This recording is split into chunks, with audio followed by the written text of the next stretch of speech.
Tinawag na fake news ng Philippine National Police ang naging pahayag ni Senador Bato de la Rosa na binawi umano ang kanyang security detail sa Davao City. Sabi naman ng Malacanang, paano siya bibigyan ng seguridad kung hindi naman daw siya nagpapakita? May unang balita si Mav Gonzalez.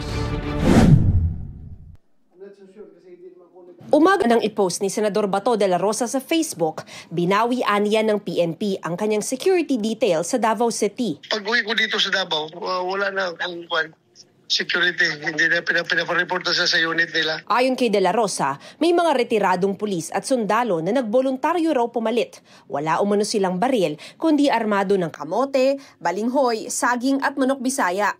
Hindi alam ni de la Rosa kung pati ang security detail niya sa Maynila ay binawi rin.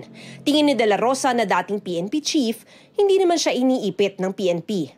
Nag-iwas lang rin sila, baka mamaya magka-problema sila. Yung mga unit commander ba, nagdimasilip, na may tao sila sa akin dahil mainit man ng gobyerno sa akin, di ba? Nang hinga ng komento ang PNP Public Information Office, sinabi nitong ayon sa Police Security and Protection Group o PSPG, fake news daw ang pahayag ni de la Rosa. Tanungin nila yung tao nila na dineploy sa akin. Sabi naman ng Malacanang, nasaan po ba kasi si Senator Bato? So paano natin siya may bibigyan ng seguridad kung hindi po siya nagpapakita? Hindi naman pwedeng tumambay lamang po yung security nang wala po siya. Ayon naman kay de la Rosa, hindi siya nagtatago at hindi rin aalis sa Pilipinas kung saan tuloy ang kampanya.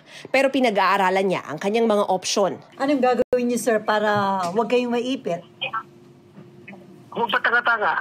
Sir, mamumundok ba kayo, sir? Mga ganon? Magsusyudad? Syudad, bakit ka bundok? Sa KOJC, sir, yung bunker, totoo ba yun? Yung parang ginawa ni Pastor Kibuloy, gagawin niyo rin ba yun? I think, kasama niya sa diskarte ko.